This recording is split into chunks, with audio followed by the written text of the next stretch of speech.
황순원의 너와 나만의 시간입니다. 내용을 볼게요. 퍼뜩 현중위의 눈이 주대위의 허리에 매달려 있는 권총으로 갔다. 일단 현중위, 주대위 이런 사람들이 나옵니다. 군인이고요. 군인들이 나오고 거기다가 권총이 나와. 그러면 전쟁이에요. 우리나라는 총기가 허용이 되지 않는 국가죠, 그죠? 그래서 이제 권총 이런 게 나오면 보통은 전쟁을 배경으로 하고 있다라고 여러분이 생각을 하셔야 합니다. 그럼 우리나라 전쟁하면 이제 6.25 전쟁이라고 볼 수가 있겠죠. 그러는 그의 눈앞에는 또다시 꿈의 장면이 나타났다. 여기서 그는 현중이에요. 현중이. 현중이의 눈앞에 꿈의 장면, 상상의 장면이 나타나고 있습니다. 한결같이 누렇게 뜬 하늘에는 황달 뜬 태양이 타고 있고 그 밑으로 한없이 넓게 깔려있는 불모의 황야. 사막입니다. 사막. 그 한가운데 그는 땀을 철철 흘리며 서 있었다. 바로 앞에 누렇게 뜬 메마른 흙바닥에 개미 구멍이 있어 누런빛이란 조그만 개미떼가 연달아 기어나오고 그것을 구멍 입구에 같은 빛깔의 왕개미가 대기하고 서서 자꾸만 목을 잘라내고 있는 것이다. 누구의 목을 자르냐면 그 개미, 개미떼가 조그만 개미떼가 연달아 기어 나온다 그랬죠. 그 개미떼의 목을 왕개미가 잘라내고 있는 거예요. 마치 그것은 왕개미가 기계적으로 주둥이를 돌리고 있는데 거기에 꼭 맞는 속도로 작은 개미떼들이 기어나와 목을 들이미는 것과도 같았다. 그러니까 그 주둥이로 자르는 거야. 좀 무서운데. 개미가 주둥이로 그 작은 개미의 목을 잘라내고 있습니다. 근데 그냥 왕개미는 주둥이를 기계적으로 놀리고 거기에 조그만 개미떼들이 알아서 와서 목을 들이미는 그런 형상. 그러니까 이게 뭐냐면 죽을 줄 알면서도 그냥 걸어간다는 거예요. 예. 저희 가면 죽는 게 뻔히 죽는데 거기를 걸어오고 있다. 이런 이야기죠. 그리고 목 잘린 개미떼들은 그대로 누렇게 뜬 흙으로 화해버리고 바뀌어버리고 마는 것이었다. 거기에 따라 점점 흙이 높아지며 그의 정강이 털이 거의 묻히게 되어 있었다. 초조할 밖에 없었다. 하지만 그는 그곳에 서 있을 수밖에 없는 것이었다. 그러니까 이건 뭐냐면 여기 이제 자신을 모기 잘리는 개미와 동일시하고 있다라고 했는데 사실은 모기 잘리는 개미와 동일시하고 있다는 건 아니죠. 여기서는. 근데 이제 죽을 수밖에 없다는 거예요. 그러니까 나는 여기서 벗어날 수 없어. 그러니까 저 개미떼들이 계속 걸어 나오잖아요. 요거는 좀 헷갈리실 수 있으니까 지울게요. 그러니까 개미떼들이 계속 걸어 나오잖아요. 그 개미떼들이 계속 죽어. 그죠? 그럼 걔들이 흙으로 바뀌어. 그러면서 내가 점점 흙에 파묻혀. 그러니까 저 개미떼들이 멈추지 않는 이상 나는 죽을 수밖에 없는 거예요. 그죠? 그러니까 그 개미떼들이 멈춰야 돼. 멈춰야 나도 살고 뭐 걔들도 살겠죠. 그러다가 문득 그는 개미구멍 한 옆에 따로 뚫려져 있는 쇳구멍을 하나 발견했다. 이것만은 꿈속에서는 전혀 없었던 지금 그 자신이 의식적으로 뚫어놓은 구멍이었다. 그런데도 어리석은 개미떼들은 그냥 본래의 구멍으로만 나오며 목을 무수히 잘리우고 있는 것이었다. 그러니까 이 개미떼들이 멈춰야 내가 살 수 있는데 그래서 내가 의식적으로 구멍을 뚫어놨다는 거죠. 의식에서. 그런데 그 구멍으로 쇳구멍으로 나가면 얘들이 살 텐데 이 멍충이들이 쇳구멍으로 안 나가고 여전히 그 구멍으로 나오고 있다. 그래서 결국은 나는 죽을 수밖에 없다라는 그런 생각을 하고 있는 거라고 보시면 돼요. 그래서 밑에 보시면 살아날 수 있는 방법이 있는데도 죽음을 향해 가고 있다. 그죠? 그래서 자신의 처지가 지금 죽을 수밖에 없는 처지다라는 것도 이야기를 하고 있습니다. 그 다음 보시면 현중이는 주대위를 업지도 않은 몸이건만 전신에 비짓땀을 흘렸다. 비짓땀은 이제 식은땀이라고 생각을 하시면 되겠습니다. 그 다음 보면 해걸음 때 해가 질 무렵이죠. 세 사람은 구렁이 한 마리를 잡아 구워서 나누어 먹었다. 다 먹고 난 현중이가 뒤라도 마려운 듯 이제 똥 싸러 가는 거죠. 뒤라도 마려운 듯 자리를 떴다. 그런지 좀 만에 주대위가 김일등병에게 말했다. 자, 지금 세 명이 있어요. 세 명이 여기에 있는 거죠. 주대위, 현중이, 김일등병 이렇게 세 명이 있는 겁니다. 그런데 현중이가 응함하려온 듯 자리를 떴고 그랬더니 주대위가 김일등병에게 말합니다. 자네도 여길 떠나게. 이게 무슨 말이야? 자네도 누가 떠났는데? 현중이가 떠났다는 얘기죠. 밑에 보면 김일등병은 그게 무슨 말이냐는 듯 주대위를 쳐다봤다. 현중인 갔어. 기다리다 못해. 그러니까 현중이가 위에서 뒤라도 마려운 듯 자리를 떴죠. 그러니까 이제 똥 싸러 간다. 이런 식으로 자리를 떴는데 사실은 이제 떠난 거라는 거죠.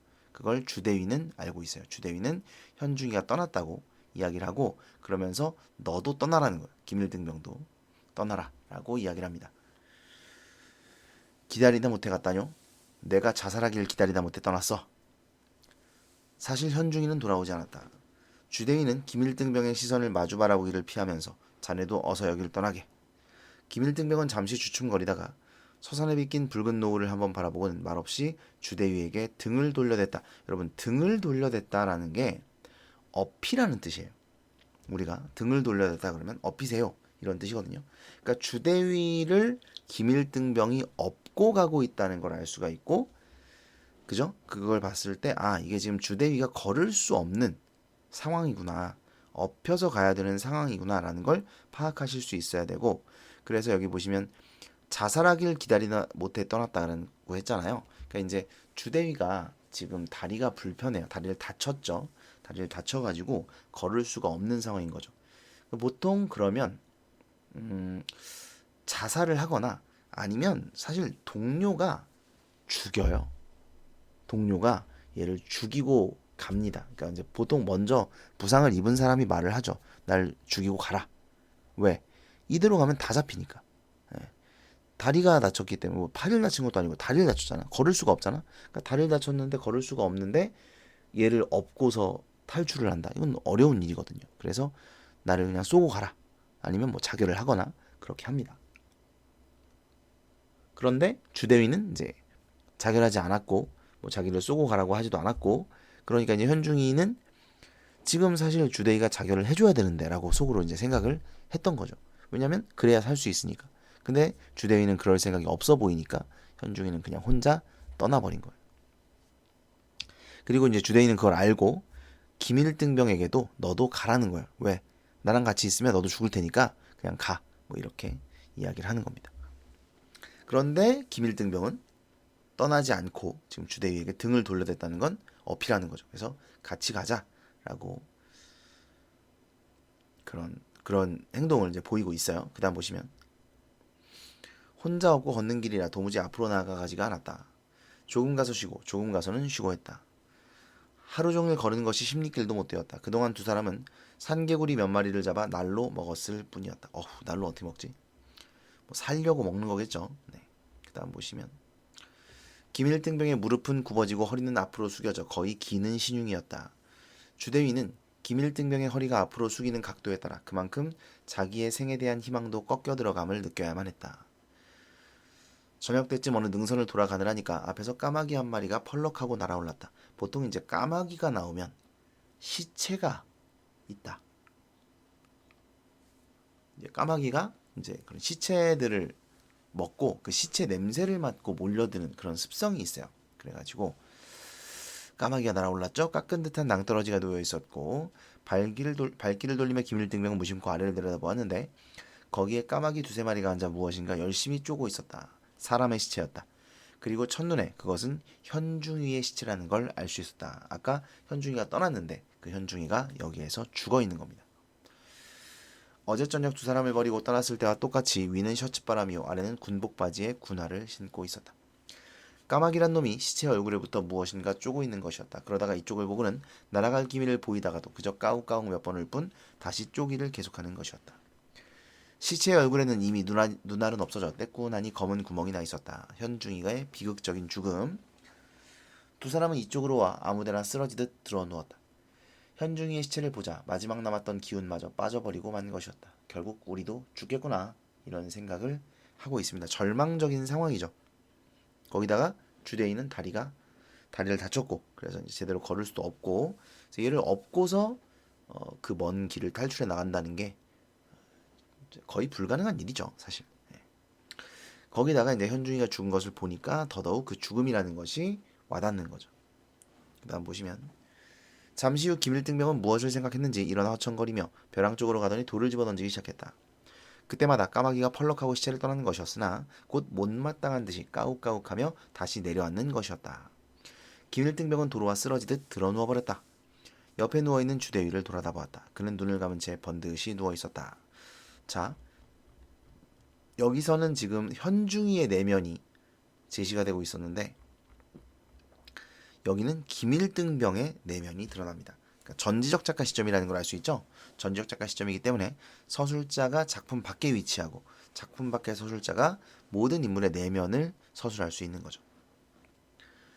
김일등병은 전에 치열한 싸움터에서는 오히려 잊게 마련이었던 죽음이라는 것을 몸 가까이 느꼈다. 그러니까 전투를 할 때는 죽음이라는 것이 그렇게 와닿지 않았었는데 오히려 지금 이 상황에서 죽음이라는 것을 느끼고 있다는 거죠. 죽음이라는 것이 나의 가까이 와 있구나. 내가 곧 죽을 수 있겠구나 라는 것을 생각하고 있습니다.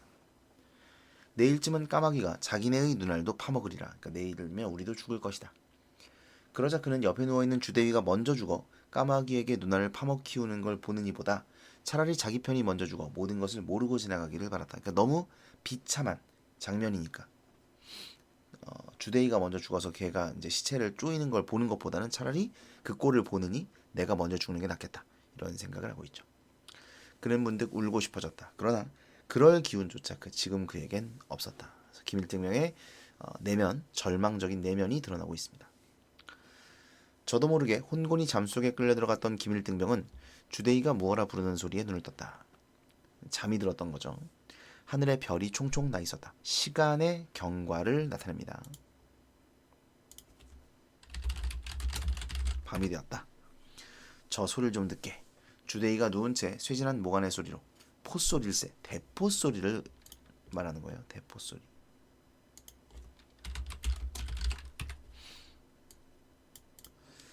그다음 보시면 김일등병은 정신이 번쩍 들어 상반신을 일으키며 귀를 기울였다. 과연 먼 우레소리 같은 포성이 은은히 들려오는 것이다.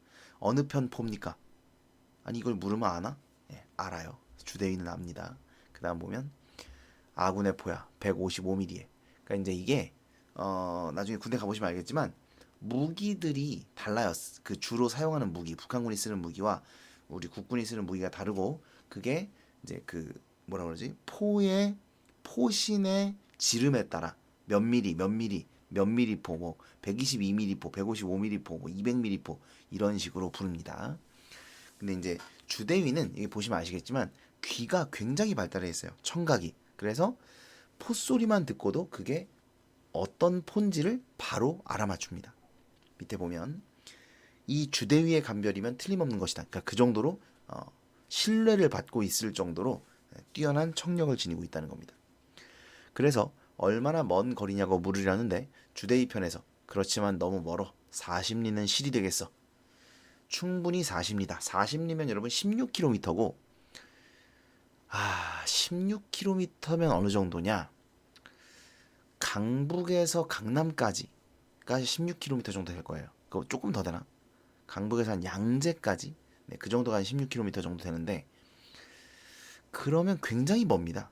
걸어서 가기에는 굉장히 멀고 거기다가 지금 주대위가 다리를 다쳐서 이 사람을 업고 가고 있는데 16km를 걸어간다? 거의 불가능하죠. 거기다가 얘들은 지금 며칠째 뭐 제대로 먹지를 못했어요. 뭐 구렁이 잡아서 구워 먹고 뭐 개구리 잡아서 날로 먹고 이렇기 때문에 거기를 걸어갈 힘이 없죠. 그래서 너무 멀다. 그렇다면 아무리 아군의 포라 해도 소용이 없다. 김일등병은 도로 자리에 누워버렸다. 이 자리에 누워버렸다는 것은 체념, 절망 뭐 이런 정서를 표현하는 것이라고 봐야 되겠죠. 그 다음 B를 보면 여기는 이제 주대위의 내면이 드러납니다. 주대위의 내면. 주대위는 지금 자기는 각각으로 시시각각 죽어가고 있다고 느꼈다. 이상스레 맑은 정신으로 그게 느껴졌다. 그러다가 그는 드디어 지금까지 피해오던 어떤 상념, 생각이죠. 어떤 상념과 정면으로 부딪혔다. 어떤 생각을 떠올리게 되었다. 이런 뜻이에요.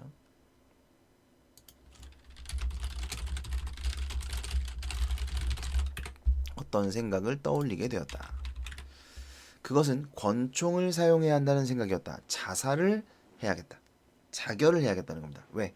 김일등병을 살리기 위해서. 아무래도 죽을 자기가 진작 자결을 했다면 모든 문제는 해결됐을 것이 아닌가. 그러니까 결국 나는 지금도 죽어가고 있고 결국은 죽을 것이다 라고 생각을 하는 거죠. 그렇다면 김일등병이라도 살려야겠다. 첫째, 현중이가 여기서 첫째는요. 여러분 첫째, 둘째 이렇게 가는 건 아니고 그냥 우선 뭐 이런 뜻이에요. 우선 현중이가 밤길을 서두르다가 벼랑에 떨어져 죽지 않았을는지 모른다. 그러니까 현중이의 죽음에 대해서도 지금 죄책감을 느끼고 있어요. 내가 자살을 했어야 되는데, 내가 자살을 했다면 현중이가 안 죽었을 텐데. 아무튼 이제라도 자결을 해버려야 한다. 그러면 아무리 지친 김일등병이라 하더라도 혼잣몸이니 어떻게든 아군진지까지 도달할 가망이 전혀 없는 것은 아니다. 그래서 혼자라면 걸어갈 수 있고 혼자라면 16km 걸어갈 수 있지 않을까, 이런 생각을 하고 있습니다. 그는 김일등병을 향해 포소리가 나는 방향은 동남쪽이다. 바로 우리가 누워있는 발쪽 배랑을 왼쪽으로 돌아 내려가면 된다. 있는 힘을 다해 명령조로 말했다. 그리고 무거운 손을 움직여 허리에서 권총을 슬그머니 빼었다. 그래서 주대인은 자결을 결심하고 자기가 자살함으로써 김일등병을 살려야겠다라고 생각하고 있습니다.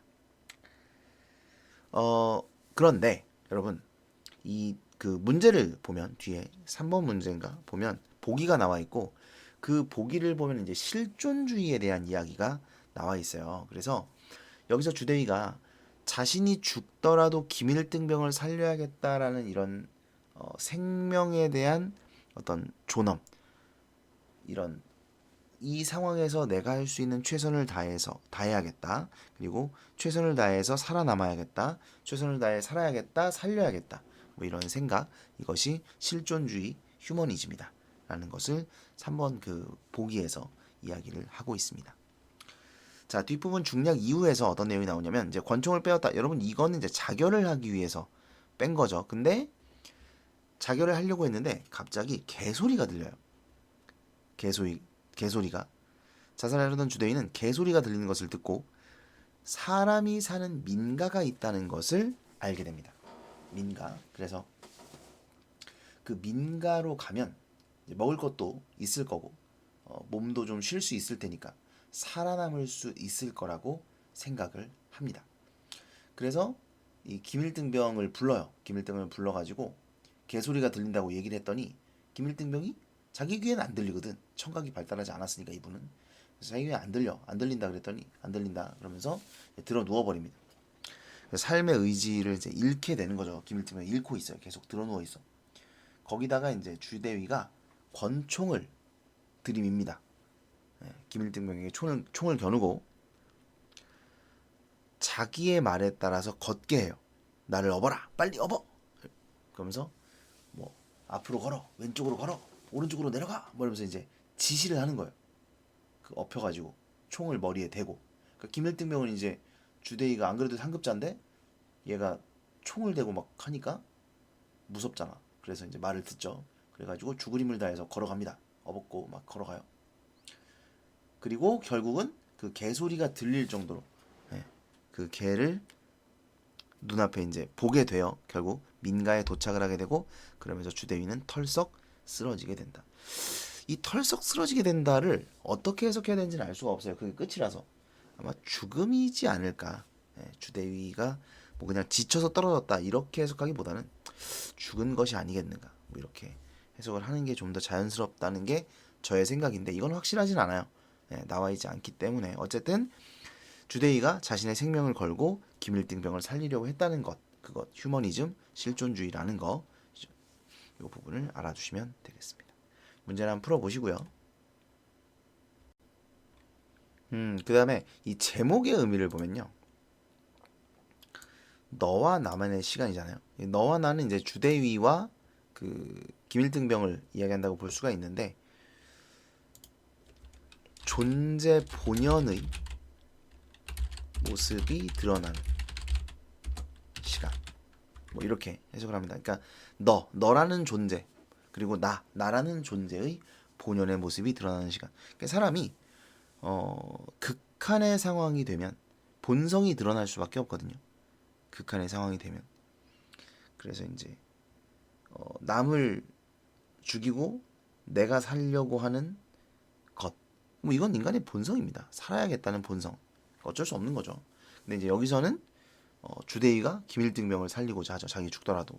근데 어쨌든 뭐 이런 것이 존재 본연의 모습이라는 거고, 그것이 드러나는 시간을 너와 나만의 시간이라고 표현하는 것이다. 이렇게 알아두시면 되겠습니다.